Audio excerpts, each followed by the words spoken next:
La resistencia a los antimicrobianos surge cuando los microorganismos, las bacterias, los virus y los hongos y los parásitos cambian, o sea, mutan y dejan de responder a los medicamentos. Los antibióticos en el caso de las bacterias, los antivíricos en el caso de los virus, los antifúngicos en el caso de los órganos, etcétera. Esto es un problema muy grave porque los antibióticos existentes que tenemos en el vademecum, como estos microbios están mutando y cada vez se vuelven más resistentes, estos antibióticos cada vez son menos eficaces.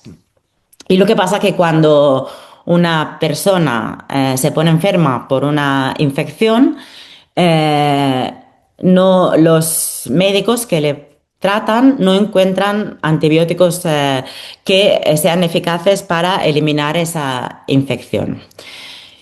El problema se agrava no solo porque los antibióticos que existen cada vez son menos eficaces, se agrava porque no se desarrollan suficientes antibióticos nuevos. Es muy difícil desarrollar un antibiótico nuevo y además como las bacterias y los virus y los hongos mutan muy rápidamente, la vida útil de este antibiótico va a ser corta, lo que hace que muchas empresas farmacéuticas no inviertan dinero en desarrollar antibióticos. Además, otro problema es que aparecen superbacterias, o sea, superbugs en inglés, que son bacterias que han mutado y son resistentes a varios tipos de antibióticos. Y por lo tanto, lo que pasa es que cuando una persona adquiere una infección por esta superbacteria, es muy difícil de tratar y muchas veces eso lleva a la muerte de la persona. Se calcula que en el 2021 hubo unos casi 5 millones de muertos en todo el mundo causadas por infecciones que no se pudieron tratar con antibióticos porque las bacterias o los virus que causaron esta infección eran resistentes. Mm, una de estas super bacterias que pongo aquí como ejemplo es un Staphylococcus aureus que pasó del salto del ganado porcino a las personas. Se llama la cepa CC 398. Y cuando llega a los humanos, no solo personas que están en contacto directo con el ganado, sino también personas que se infectan a través de la carne de cerdo cruda. Cuando llegan a estas personas, causan infecciones en la piel o infecciones respiratorias o infecciones en la sangre, o sea, septicemias, que son muy difíciles de tratar. Y esta bacteria está bastante extendida. Aquí vemos en el mapa, este mapa es un poco antiguo, que creo que es del 2017, o sea que la situación de ahora puede ser incluso peor. Y como podéis ver, en el sur de Europa hay entre un 10 y más del 50% de cepas de Staphylococcus aureus, que son esta cepa de Staphylococcus aureus, que es resistente a un montón de antibióticos diferentes. Entonces, quiero explicar un poco, voy a centrarme en las bacterias, porque si no el tema se hace muy complejo. Si voy a explicar bacterias, virus y hongos, se va a hacer muy complejo. Y además, nuestros productos y los aceites esenciales que utilizamos, los utilizamos básicamente contra infecciones por bacteria. Y por lo tanto me voy a centrar en las bacterias. ¿Cómo una bacteria se vuelve resistente a los antibióticos?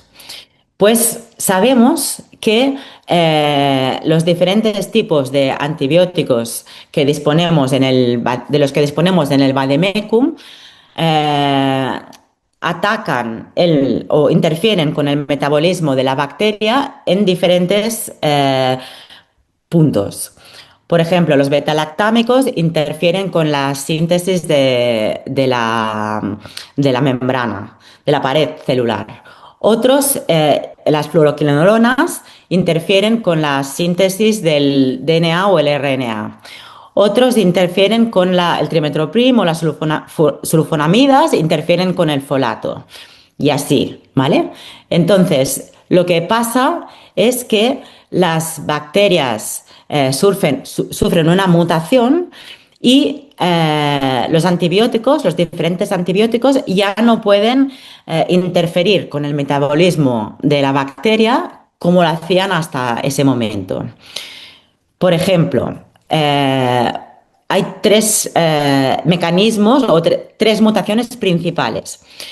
La primera mutación es que la forma de las enzimas o de los receptores que el antibiótico tenía como diana cambia y por lo tanto el antibiótico ya no puede interaccionar con esa enzima o con ese receptor y por lo tanto se vuelve menos efectivo o inútil. Otro cambio puede ser que algunos antibióticos necesitan penetrar en la célula para ser activos.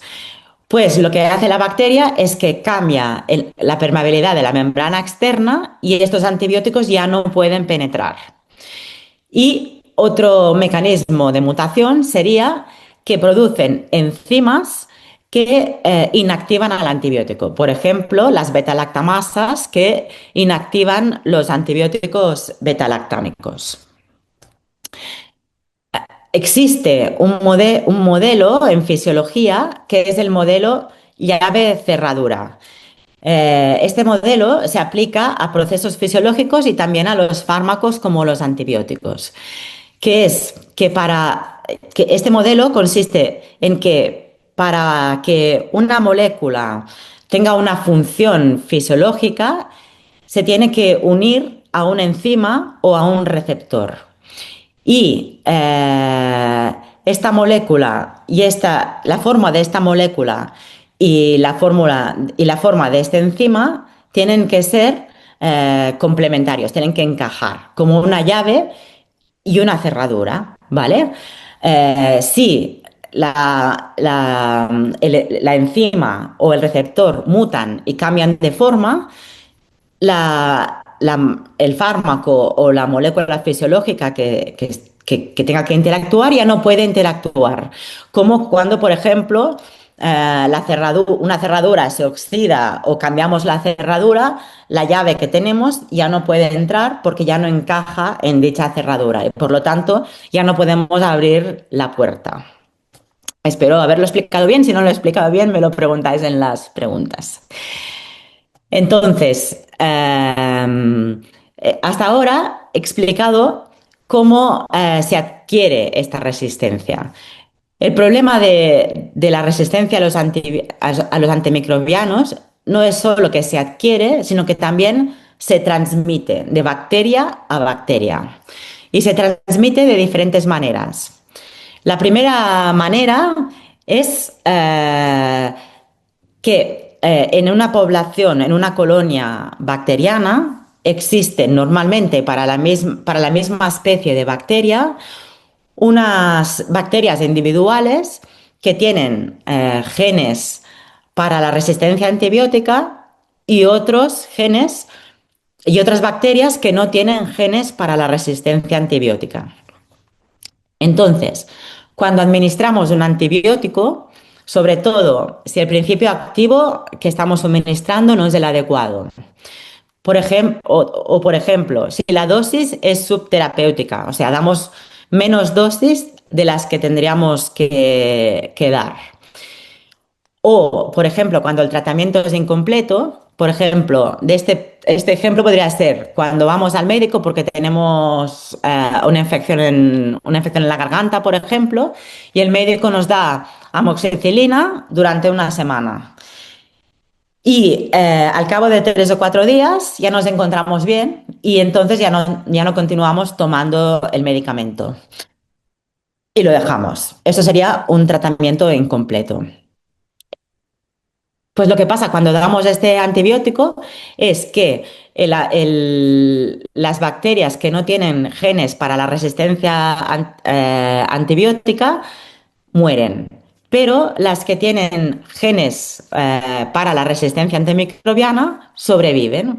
Y cuando se termina el tratamiento antibiótico, estas bacterias con genes para la resistencia antimicrobiana proliferan. Y de esta manera se transmite la resistencia. O sea, todas las colonias de esta bacteria en ese animal o en ese lugar, en esa granja o en ese hospital o en esa familia o en esa persona, todas las bacterias van a tener genes para la resistencia antimicrobiana, van a ser resistentes al antibiótico que le hemos administrado. Otro problema es, o sea, otra manera de transmitir la resistencia es por un fenómeno que se llama conjugación bacteriana, que es que dos bacterias, ya sabemos que las bacterias no tienen reproducción sexual, pero hay como una excepción, que es que dos bacterias que pueden ser de la misma especie o de especies diferentes, están al lado una de la otra y pueden intercambiar ADN. Y uno de los tipos de ADN que pueden intercambiar es ADN que codifica para la resistencia antibiótica. ¿Y por qué es importante esto? Es importante porque bacterias que llegan a nosotros a través de la carne o la leche o los huevos de animales que presentan bacterias que son resistentes a los antibióticos, cuando los manipulamos en la cocina porque están crudos, pueden pasar a nosotros, a las manos, ¿vale? O si los consumimos crudos, pueden al sistema digestivo y la resistencia antibiótica de estas bacterias que venían de la granja pasa a nuestra flora digestiva o a la flora que está presente en nuestra piel o en otras partes de nuestro cuerpo. Y de allí, si cogemos una infección, será más difícil de tratar porque las bacterias presentes en nuestro cuerpo ya se han vuelto resistentes. También hay muchos estudios que demuestran que alrededor de una granja que utiliza antibióticos, todo el ecosistema, el agua, el suelo y los animales salvajes suelen tener presentes bacterias que son también resistentes a los antibióticos que se utilizan normalmente en la granja. Y esta transmisión de la resistencia se hace normalmente por este mecanismo de conjugación bacteriana. Entonces, podemos ver que las resistencias antimicrobianas son un problema muy importante de salud porque cada vez tenemos más riesgo de tener infecciones que no se puedan tratar con los antibióticos que existen comercialmente y que esta generación y la transmisión de las resistencias es un problema bastante complejo y que involucra sea a los animales de producción que a todo el sistema de salud humana, a los médicos, a los hospitales, a los ambulatorios e incluso a los pacientes de la manera que nos tomamos los antibióticos. Por lo tanto, esta idea, el concepto de One Health o una sola salud, es vital para luchar contra las resistencias antibióticas de manera holística, de manera global.